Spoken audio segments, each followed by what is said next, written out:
Welcome to the Restaurants Grow podcast, where you get tips, tricks, and tactics on how to grow your restaurant business. Today on the show, we have Matt Briggs, the president of Crisp POS. They're a comprehensive POS system optimized for high-volume QSR and drive-through brands. I've actually visited some of them and experienced them as a guest. It's pretty awesome. Matt started his journey in the restaurant tech industry after a chance meeting with his Dutch partners who remain active in the business.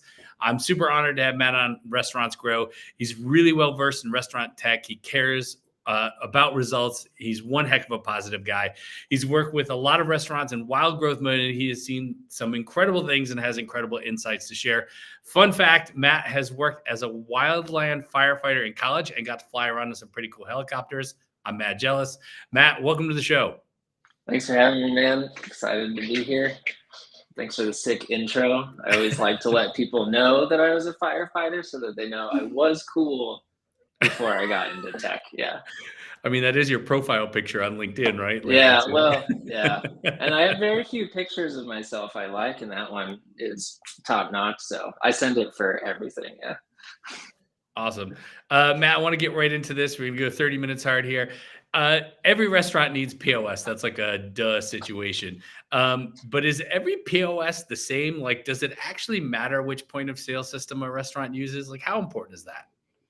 Yeah, I think no, they're not all the same. And yes, it is important. How important it is, I think, depends on your restaurant and your objectives. I think that like a lot of people sort of see point of sale as a commodity that can kind of be swapped out. With that, I think that point of sale gets like tied in really closely with payments. They'll be synonymous in some people's minds. And those are two areas where I think that, I would say that you really need to focus on your core is one thing that I've seen with people, and sort of not seeing point of sale and payments as part of your core is a mistake a lot of people make. So like that being said, I think that, again, if your service model is pretty simple and you're running a single location, there's then a lot of point of sales that will work for you.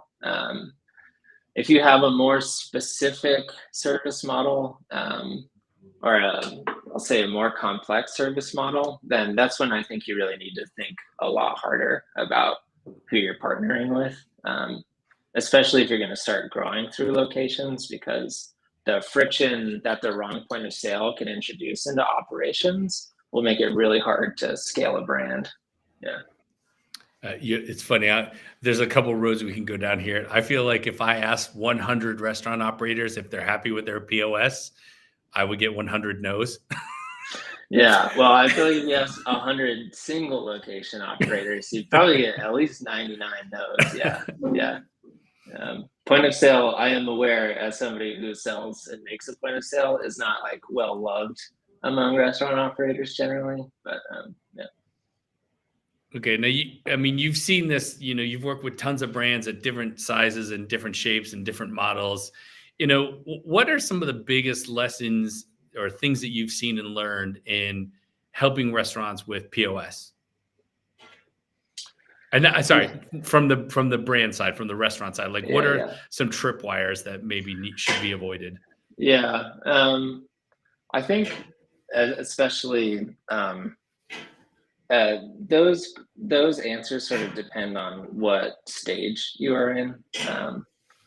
I think that when I kind of break it into independent, mid-market, and enterprise are the three levels I look at, and those definitions aren't super clear as far as like, I'm not like at this location count, that makes you a mid-market customer. I think what I've seen though is the brands that, well, I'll start with the successful brands, because I've seen brands go from independent to now they're working towards an enterprise scale. And I think those brands have, again, they've been really good at remaining focused on the problems that they actually need to solve. And to kind of answer that a little bit better is like, I think mid-market is where people get into a lot of trouble.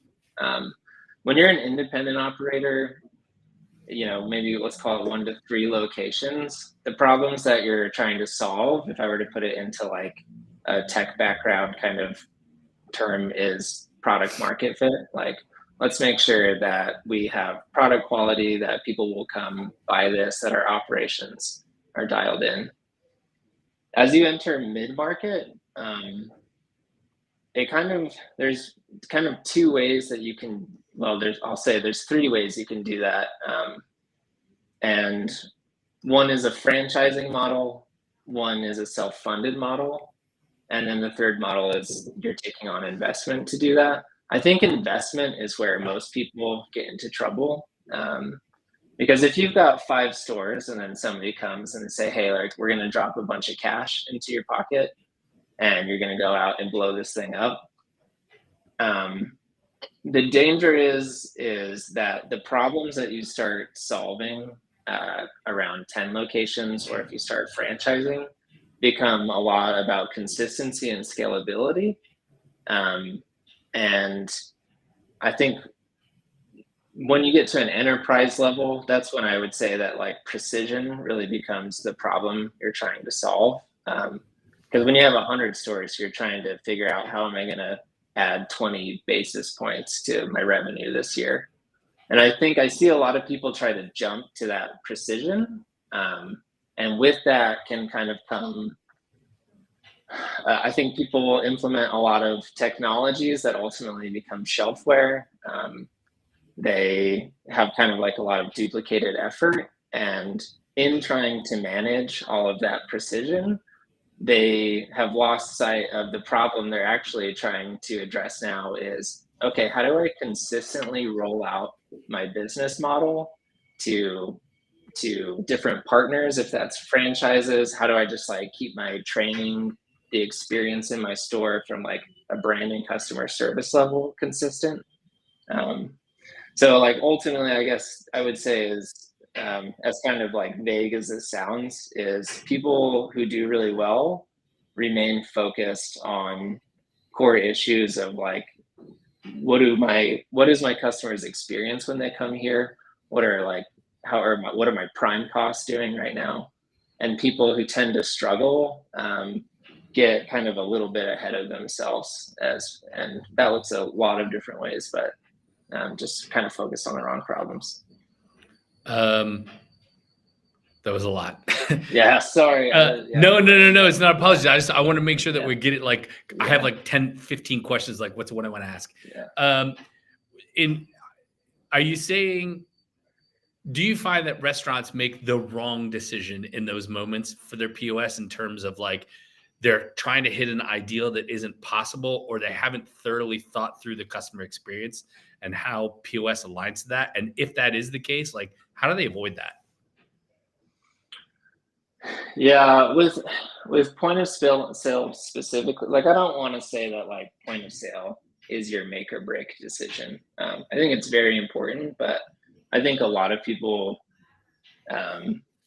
have made what I would say is not the best decision, but that they still have managed to scale successfully. I would say that like as far as technology, maybe not just related to point of sale, the trip up that people have is they are again heading into this mid-market section, or they're getting to a place where what they really need to be focusing on is like, how do I support franchisees, if that's your business model? And instead, I'll say like AI would be the main thing in like the last like 2 years, where I think people get a little focused on like, well, if I just have like the newest technology, I'm going to implement this AI voice technology in my drive-through. That is going to sort of unlock some success. That's going to let me have like explosive growth, if that's your objective. And I think those kind of technology decisions, more than like point of sale decisions, are a lot of the mistakes I see people make.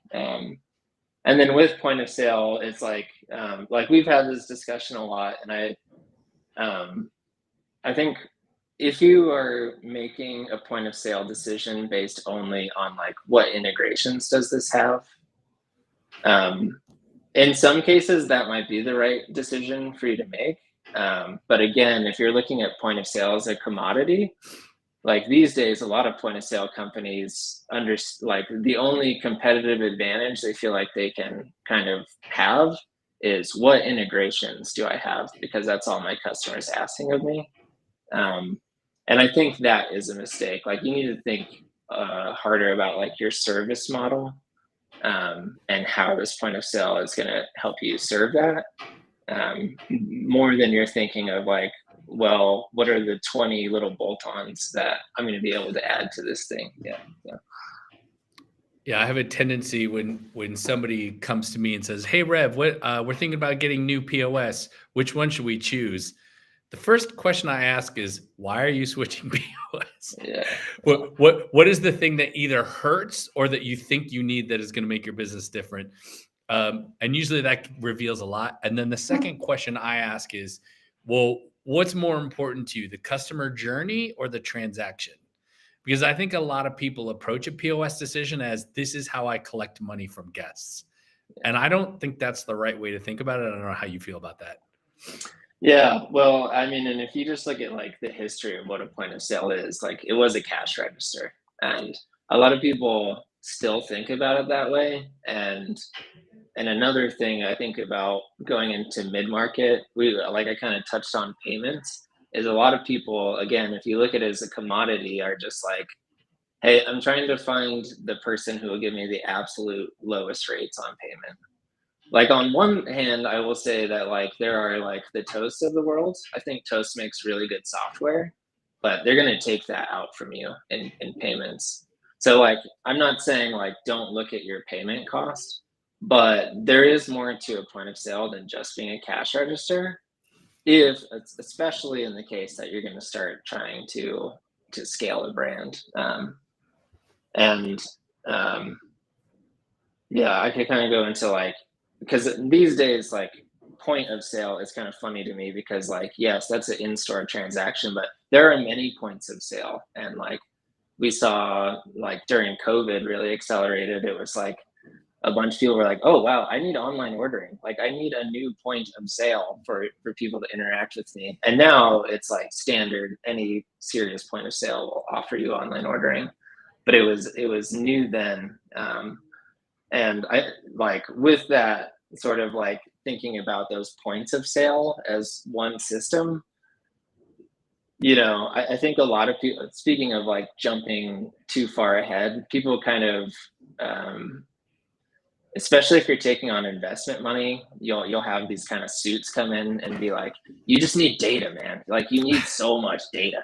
And and then if those points of sale are all separate, then you get into a situation where okay, now I need like a business intelligence platform, or if like I want to take this and go into like a customer data platform, I need to integrate like all of those points of sale into this thing.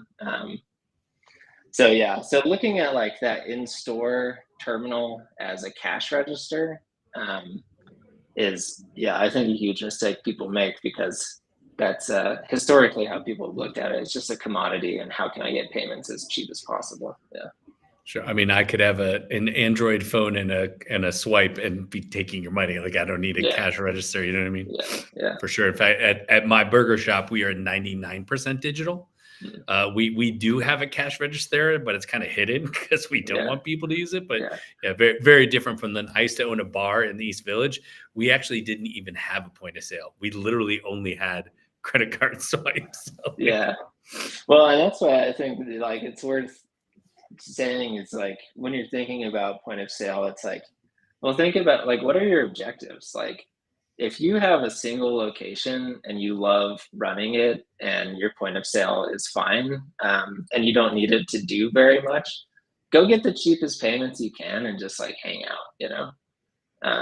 But if you have other objectives, especially scaling, and I will say particularly if you're looking at franchising, that's when just because of how like training goes for franchisees and coordinating between technology vendors ends up going for franchisors and franchisees. That's when yeah, you need to take all of those things into consideration. Like, what are my objectives? What is my actual business model? Yeah. Let's talk about brands that are going from growing multi-unit to mid-market. I feel like there's a lot of brand. I don't know that we'll never going to see, I think, another McDonald's. Like, I think that era has gone, but we're going to see a lot of 10s go to 20s, 20s go to 50s, 50s maybe go to hundreds of locations. Yeah. In that, when you're like growing multi-unit, maybe you started as 3 or 5 or 10, you're going to 20 or 30. Like, what do you need to be thinking about, or what have you seen when it comes to picking technology partners? Like, what are brands like that? What do they need to be thinking about? Like, what's super important? Yeah, and that's another one where I would say, like, restaurants are kind of a difficult market for technology vendors because every restaurant operates differently, and so I mean, legit, even every location operates differently, right? yeah, well, So, yeah, I don't know if they should, but yeah, they do, and so like one thing that I'd say is like, I know that a lot of your audience is marketing, has a marketing background, so like one specific example I'd give there is like, um, try to find technology vendors that are pretty specific to your niche. For marketing, one thing I would say about this is, a lot of the world of marketing, a lot of the technology around marketing, just because of economies of scale, is e-commerce focused. And there's a pretty big mismatch, I would say, between the way that e-commerce marketing works a lot of times and the way that restaurants, where it's like brick and mortar, we're doing value add at the time of order, tend to work. Like, one example, and I'm not saying this isn't a great company, but like, we've been working with a company, Attentive, a lot of people will probably be familiar with.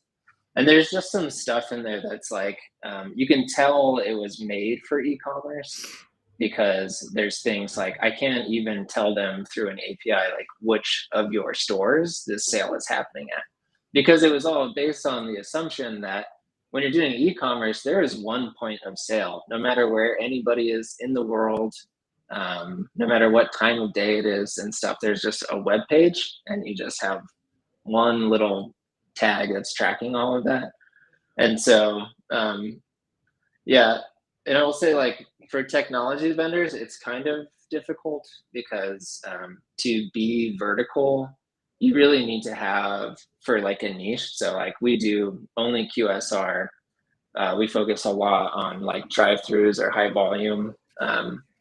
We really have to be pretty vertical in that niche in order to justify our existence. Like, it's the only way that I can make money. Is like, I need to provide you a lot of services that are very specific to what you're doing. Whereas a lot of technology vendors will have to be horizontal because it's just the only way they can make money is they need to be able to provide you with scheduling. They also need to be able to provide like hotels and contractors and people going on site.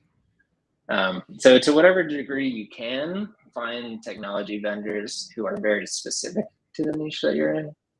And then the other thing that I would say is, I'm a big consolidation advocate. Like, try to find the areas where you can get single technology vendors who will provide multiple services to you. Because, like, as an example, we have a customer, Everbowl, who, when they joined, they had 25 locations, and now they're pushing past 100. But the reason they came to us is that they found, as they were getting to 25 and starting to franchise, a lot of their corporate team, their entire job became, they were a call center for their stores to call and ask, like, hey, something is wrong. I don't know. Should I contact the gift card company? Is it the mobile app company? Is it like the point of sale? And you end up getting caught up a lot in becoming like a call center. And now when you switch over, and now we're a single point of contact for those stores for any of those issues. And their corporate team didn't downsize, but they were able to switch their day-to-day priorities to being like success advocates for their franchisees and doing more like franchise sales and things like that. Yeah, I think the bigger your organization, and bigger in this case would be locations, the more tech you have, correct me if I'm wrong, the more time you spend chasing vendors for questions and answers, right? And that just causes friction. Yeah. Yeah.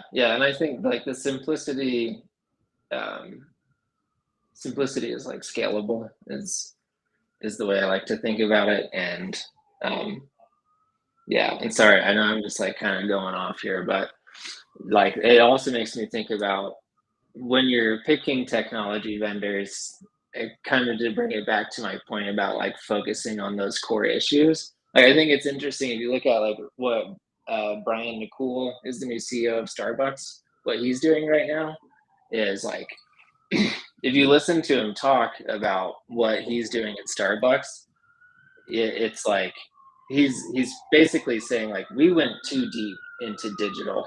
And I'm not saying that's for every company, but like even for Starbucks, you like their app for like a decade. Sounds like New York where you are. Yeah. Wow, you can hear that? Yeah, that's crazy. But you know, he was like basically like we've gone so deep into digital that it actually made a terrible experience inside of our stores. And so they're, you know, he's simplifying their menu. It's like simple operational things. He's like, we're putting the cream and sugar back out in the drive-through line so customers can just get it themselves and stuff. So I think it's like a good example of like technology is not going to solve all of your problems. And in a lot of cases, you might be just adding problems that aren't providing value to your team, your partners, or your customers. So.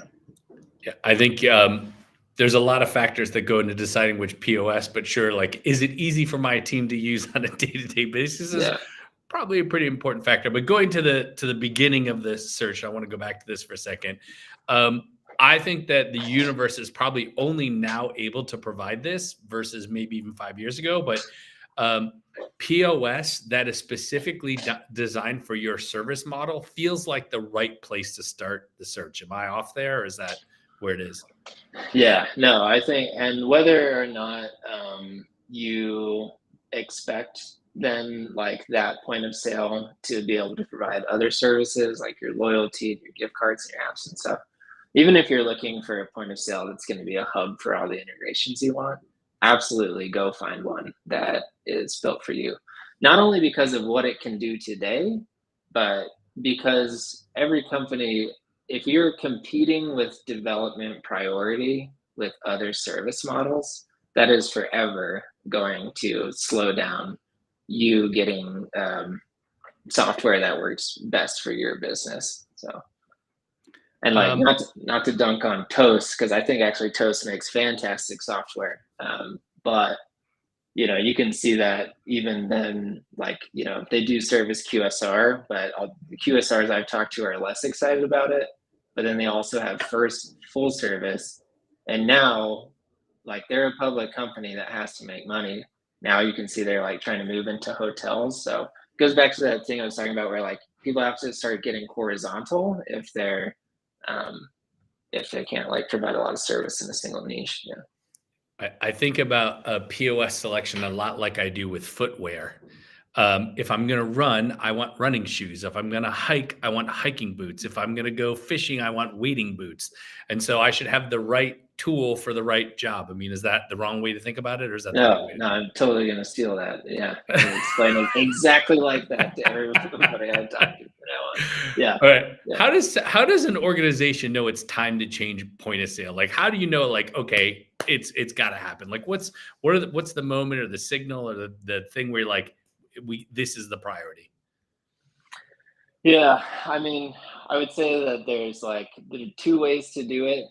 The ideal way is that you recognize before it becomes a problem, and kind of the signals that I would use to start thinking about that is if your business is changing, and a lot of this, again, when we go into the growth, if you're going to start franchising, before you sign your first franchise, I highly encourage everyone to reevaluate your entire tech stack, because again, it's a lot easier as a single location to manage 16 vendors than it is at 20. So if you're going to start franchising, I would say definitely take the time before you sign that first franchise to reevaluate everything. If you're going to start growing, especially in a sense where you're going to start having different geographical areas where you can't show up any longer, that is another time that it's really important for you to go reevaluate all of that. Because again, I think as an independent, you can kind of be the expert on all of these things. And as you grow, you're going to start losing a lot of control. And so you need something that is like more centralized and easy to kind of roll out. So those are the two things I would say is like, basically, if your business is changing rapidly, either your business model or just like the scale of your business is changing.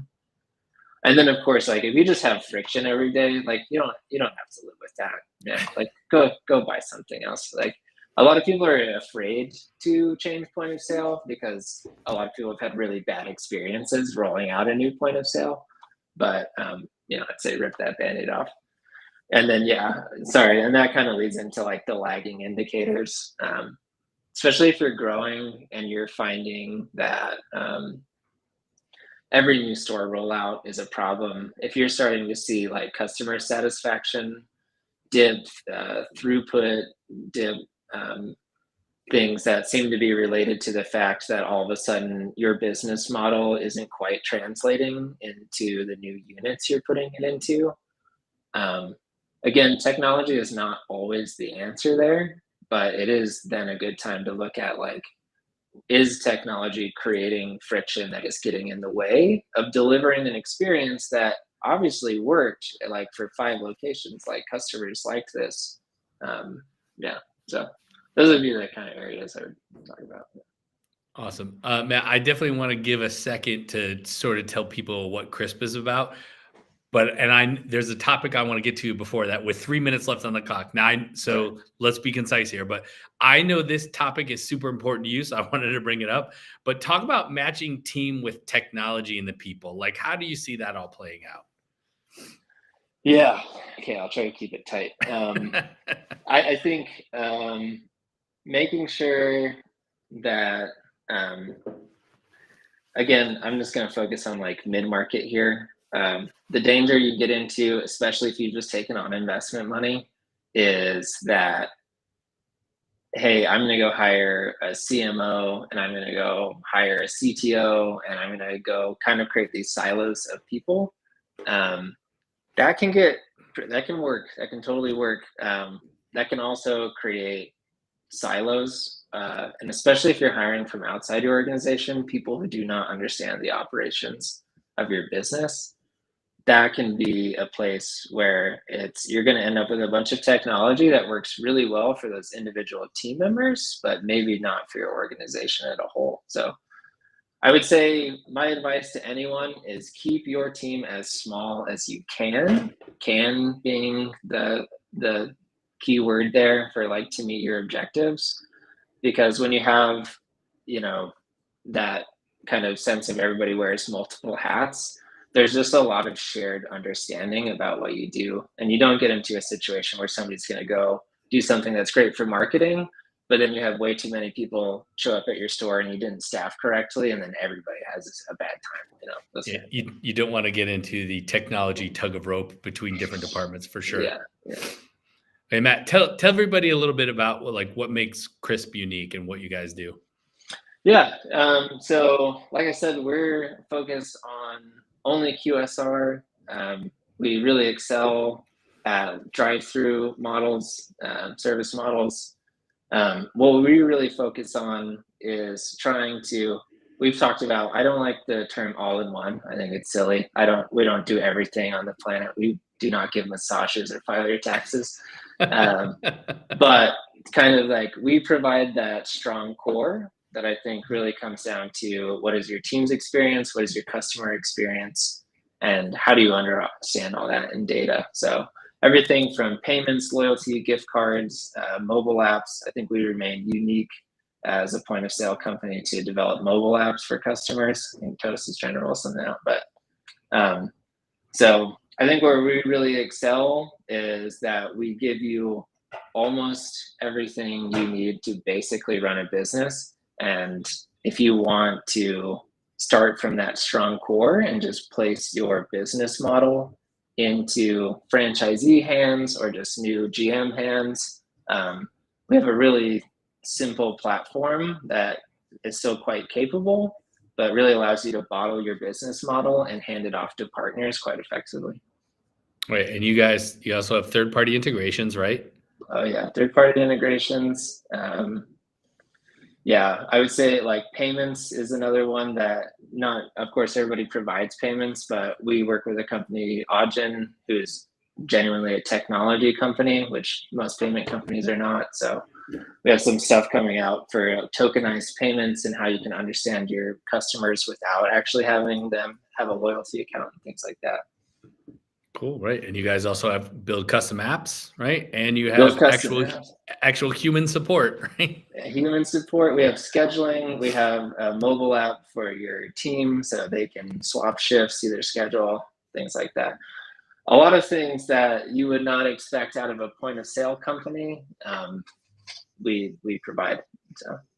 Awesome. Well, before we depart here, you want to let us know a couple of companies that are using Crisp, so people are curious to check out what it's like.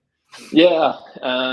If there's a Swig in your area, I would go check them out. Those guys are really crushing the new wave of dirty soda, which is surprising and delighting a lot of people. Yeah. I love Swig. I wish there was one here.